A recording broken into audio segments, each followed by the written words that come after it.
नमस्कार मित्रांनो, भागवत चॅनलला आपल्या सर्वांचं हार्दिक स्वागत आहे। आज आपण बघणार आहोत की लहान मुलांना जी नजर बाधा होते किंवा मोठे लोक असतात त्यांना सुद्धा नजर बाधा होते।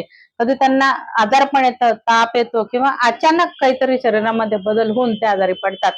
तर त्यावेळेला त्यांना नजर दोष वगैरे झालेला असतो असं आपण म्हणतो। पण मग ते नजर दोष उतरवण्यासाठी घातक नजर दोष जो असतो तो कशा प्रकारे उतरवायचा आहे। तुरटीचा एक तुकडा घ्यायचा, त्यावर थोडीशी चहा पावडर टाकायची, थोडंसं मीठ घ्यायचं आणि ज्या व्यक्तीला नजर लागली आहे त्या व्यक्तीच्या डोक्यावरून 7 वेळेला ते अँटी क्लॉकवाईज उतरवायचंय आणि मग त्यानंतर ते तव्यावर टाकून द्यायचं, जेणेकरून अशा प्रकारची घातक प्रकारची नजर लागलेली असेल, जी दुष्ट प्रकारची नजर लागलेली असेल, ते ताबडतोब उतरण्यास मदत होते।